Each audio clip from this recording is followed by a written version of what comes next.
ሰበር መረጃ በዚህ በተወደደ ቤንዚል አይደለም ለቤተሰብ ለራሳችንም ምንም ማድረግ አልቻልንም። መረጃውን ላድርሳችሁ። አዲስ ከሆናችሁ ፎሎ አድርጉ፣ ላይክ እና ሼር እንዳይረሳ። በኢትዮጵያ ዋና ከተማ አዲስ አበባ የትራንስፖርት ዘርፍን ለማዘመን ቀልጣፋ አገልግሎት ለመስጠት ታስቦ ወደ ስራ የገቡት የሜትር ታክሲዎች በአሁኑ ወቅት ከከፍተኛ የመቆሚያ ቦታ እጥረት ጋር እየታገሉ ይገኛሉ።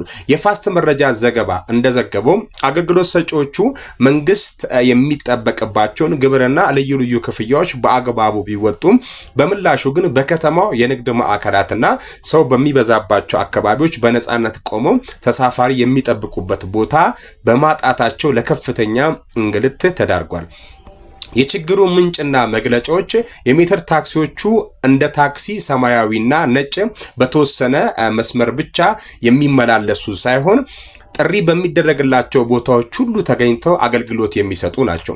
ሆኖም የሚከተሉት ችግሮች ተግዳሮቶች ሆኖባቸዋል። የመቆሚያ ቦታዎች እጥረት፣ በከተማው ሰፊ የግንባታ ስራዎችና የመንገድ ማስፋፊያዎች ቢካሄዱባቸውም አካባቢዎቹ ለሜትር ታክሲዎቹ የሚሆን የተለየ ማቆሚያ አልተዘጋጀም። ከሚመለከተው አካላት ጋር ያለው ግጭት፣ አሽከርካሪዎቹ ተሳፋሪ ለመጠበቅ መንገድ ዳር ሲቆሙ በየትራፊክ ፖሊሶችና በመንገድ ደህንነት ተቆጣጣሪዎች ለከፍተኛ ቅጣትና ለሰሌዳ መፈታት ይጋለጣሉ።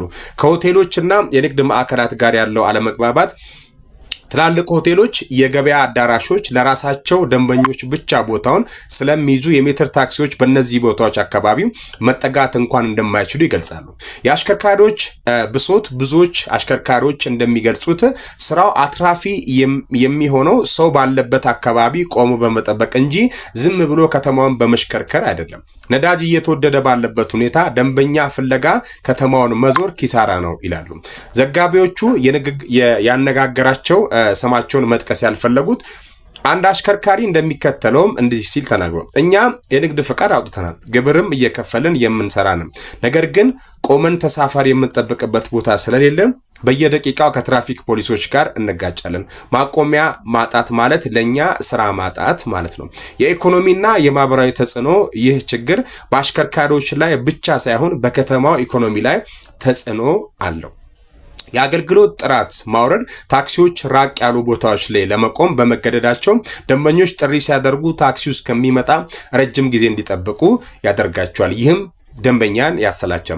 የነዳጅ ብክነትና የትራፊክ መጨናነቅ፣ ቋሚ መቆሚያ የሌላቸው ታክሲዎች ደንበኛ ፍለጋ መንገዶችን እያጨናነቁ ለመዞር ይገደዳሉ። ይህም ከፍተኛ የነዳጅ ብክነትን ያስከትላል። የገቢ መቀነስ፣ አሽከርካሪዎች አብዛኛውን ጊዜያቸው ለቅጣት ስለሚያሳልፉ ያገኙት ገቢ ለቤት ኪራይና ለቤተሰብ መስተዳደሪያ ሳይበቃቸው ይቀራል።